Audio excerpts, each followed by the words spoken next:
Happy. So this morning we are going to go and talk about how I got into self-storage, basically my story, because I haven't said this for a while. I think I put it on LinkedIn maybe 6 months ago, and I did a podcast about this at the start of the year as well. And I still get quite a lot of these questions. So I thought, you know what? Let's update it. Let's tell my story. If you haven't done so, by the way, make sure you go to mrselfstorage.com, put mrselfstorage.com or Mrs. Elf Storage.com. It's the same. Put in your email address there and we will send you a daily email. Okay, how did I get in storage? How can I afford to get in storage? I get this question so much, so let's dive in and answer it. I had a bookmakers for 6 years. Yes, an actual GG's bookmakers where people come and have a bet. It was the only thing I was ever good at was gambling and mathematics. And it was the only thing I was very, very, very much interested in it.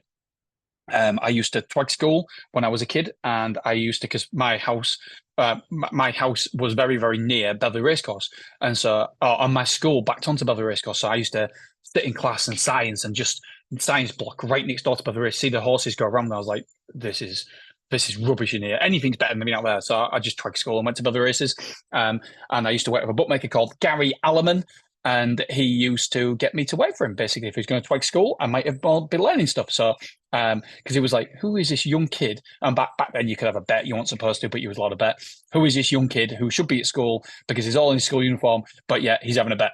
And so he got me working for him. He got me learning tic tac toe. So basically, where you go 5 to 4, 6 to 4, 7 to 4, 13 to 8, 11 to 8, all that sort of thing. And I was just thinking, have I done it right? I don't know. Excuse me, that was before all the walkie-talkie, or the Betfair and stuff, and mobile phones and stuff like that. So you used to have to. That's how you used to get messages around the course when the price was going. You used to be able to say number one is double carpet or whatever. And so he used to got me working for him. I loved it. And so then I just I understood gamblers because I was a gambler. I understood punters. I knew what they wanted. I knew what they fought like. And so I had a bookmakers, but we'll get into that in a minute. I used to previously before actually opening the bookmakers, I used to work at McDonald's. I got 0 stars, which was absolutely shocking. Imagine getting 0 stars at McDonald's. I also worked for my dad. My dad's business partner actually told me the company would be better off if I stayed at home. No joking. It wasn't looking good. 0 stars at McDonald's. So my dad plucked me out of there and said, "Don't worry, son. I'll make a man of you. You come and work for me." And then I'll go and work for my dad. And I was a salesman. To be fair, I was because all of a sudden I got put as a salesman for caravans, and I was a good salesman because I can talk to people. And I was actually I did better than the sales managers. And so I thought, yeah, but my my sense of entitlement got the better of me. I was thinking I was too bothered about what people thought, and I thought, no, no, no. People think I've only got this job, but even though I was getting the results, I was worried that people only thought I got the job because my dad was a boss. And so I said to my dad, I said, "Dad, put me in a site and connecting because when you sell a static caravan, it's got to be transported by a truck, and then you site and connect it all up. You do all that sort of stuff, and you connect the shit pipe and all that." And I was like, because I used to, them lads used to take the mickey out of me. So I said, "Put me on that, Dad. I want to go on that because I want to earn my stripes." And so he did. And I hated it. Oh my God. And the wet, wind, cold, I did my back in. Anyway, it got to the point where I was that shitted outside. And I didn't want to go back selling because I thought, no, because I failed. I can't go back selling. Um, then I can't go back selling because then it just looks as though, oh yeah, he can't do that. So he works in a nice custy office now. Anyway, so my dad's partner said I'd be better off not working there and paying me to stay at home. So I quit. I went to college and it was a university course, all right. And guess what happened at university? I got kicked out before the end of the year, before my first year, because of plagiarism. Yep, I copied my mate, who, by the way, was completely thick. He just did the work and I copied him. And the annoying thing is, they didn't even ask me who copied who. They just presumed I copied him. And because allegedly I'd done it before, they kicked me out.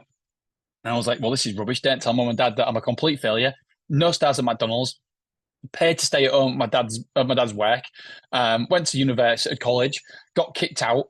I was like, shit, I can't tell mum and dad I got kicked out. So I used to pretend I was going for a year.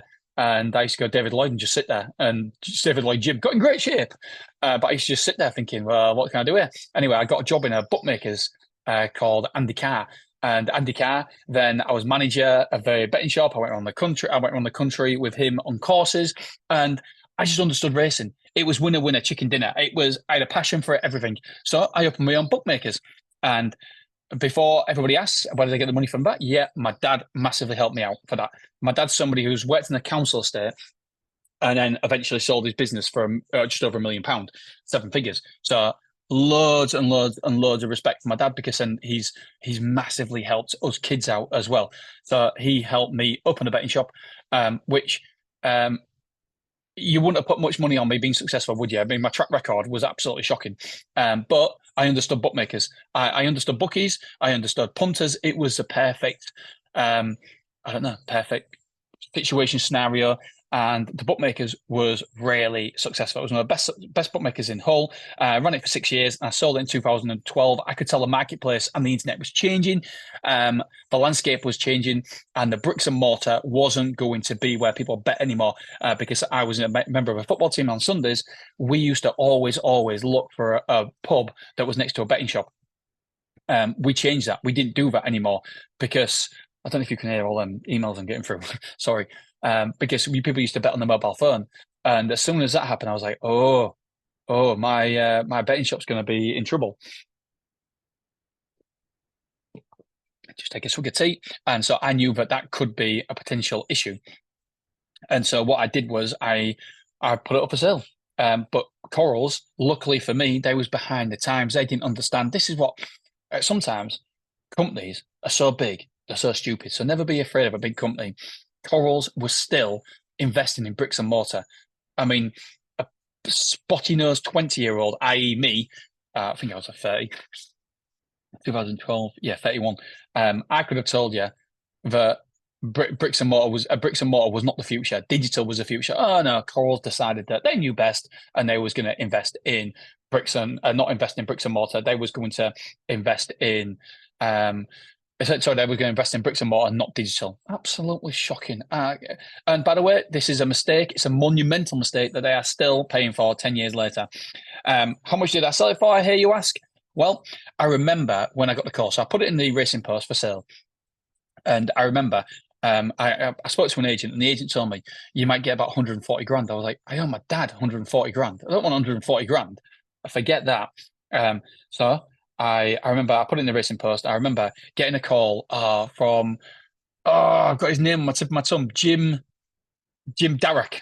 Yes, Jim Darrock. He goes, "Hi Dean, as you can tell, he's from Ireland, so I won't even try to do it." He goes, "Yeah, I saw the advertisement and Cole are very interested." And so I goes, "Hiya Jim, yeah, thank you very much for your call." I started walking up the stairs because none of the staff knew it was for sale. Well, the manager did because I told the manager. And so I said, "Hey, fantastic, Jim." And he just came out of it. He said, "I want to offer you £335,000. And I remember walking up the stairs going, "Get in there." But I kept my cool and said, right. I mean, looking back, I'm dicing with death because you should have just took it. And I was like, right, what's the next process here, Jim? If I do accept, and he explained the situation, I said, "Look, I'll be honest with you. We have had other people who have expressed an interest and offered more, but they aren't a blue chip company like Corals. So I'm going to have weigh it all up and see," because we own the building, by the way. So they was going to sign a 20-year lease, which was brilliant for me in the business and the building. And so well, it's brilliant for the building, because then the building's worth more because it's associated with a blue chip company and a 20-year lease. So what? So brilliant. So I rang him back and said, "Listen, Jim, I need over 350. I said, I can't justify losing that much money with going with you guys." And he said, "Dean, leave it with me." And I was like, "Oh my God, what have I done?" Anyway, got back to me 2 days later, and he goes, "The most we can do is 345." And I did the old, right. Jim, give me an hour. Give me an hour, Jim. And then I rang him back and said, "Yeah, let's go for it." So I sold the business, and I got £10,000 extra, but it wasn't worth the stress. Mind you, maybe it was because it showed him that you want something more if somebody else is interested. So if I just said, yeah, 345, 335, yeah, let's take it, he might have thought, well, wait a minute, what has everybody else offered? So maybe it was worth that extra £10,000. I had loans of 144,000, so I netted at £201,000, and I had the building, I had that lease, so that was good. So 201,000. So that's what I took into. I mean, I didn't know what to do then, and so I was. I can't lie. I was one of my mates' mum said to me, "Dean, you will be a little bit depressed because all of a sudden all this has been taken away from you. People ringing you all the time. You're not the man, but people like I've got the staff ringing me all the time. There's always something to do because of a betting shop, and you will get depressed." And I was like, "No, well, I don't think I got depressed, but I definitely missed it. Definitely missed it." And I've spoken to other self-storage operators as well who have sold out, and they've said exactly the same as well. All of a sudden, you're not the man anymore. People don't want you. People don't need you. You're kind of invisible, and so yeah, that definitely happened. And I went on holiday to this. This is why I think I'm real lucky. I went on holiday to America, and I went on honeymoon to America in May 2012, just after I sold, and I had all this money in my pocket, and I was like, "I'm the man! I've got 200 grand in the bank." And obviously, 200 grand doesn't get you far when you ain't got a job, you've got a mortgage, you've got, it's not, it is a lot, but it's not a lot for the rest of your life. And I remember queuing up for the car, got to the front of the car, to hire car, and I forgot my driving license. So the wife had to drive on the freeway, 7-lane freeways in this massive, big SUV. It was awesome. I was playing Tiger Woods golf. The wife was going mad at me in the car, but I couldn't do anything because I didn't have a driving license. And I remember looking up all the time and seeing self-storages everywhere. And I was like, self-storage? What the friggin' hell self-storage? So I started Googling self-storage. And I was like, Claire, there's no self-storage in Beverley. So that was the end of the honeymoon. And fast forward, literally 6 months, I'd found the site, I'd opened the site, and we'd opened. The containers, not containers, specially designed units that we have cost £360,000 in total. They was purpose built, electric roller shutters, ply lined, insulated lights, etc. That's the reason we won the 2022 external site of the year. Ha ha. But I knew nothing about asset finance. So I paid it all myself. I knew nothing about leasing. So we paid it all ourselves. Yeah, that's how we originally started. We took a little bit of a bank loan. I invested all the money I had. My dad invested a little bit as well. And boom, we started a self-storage business.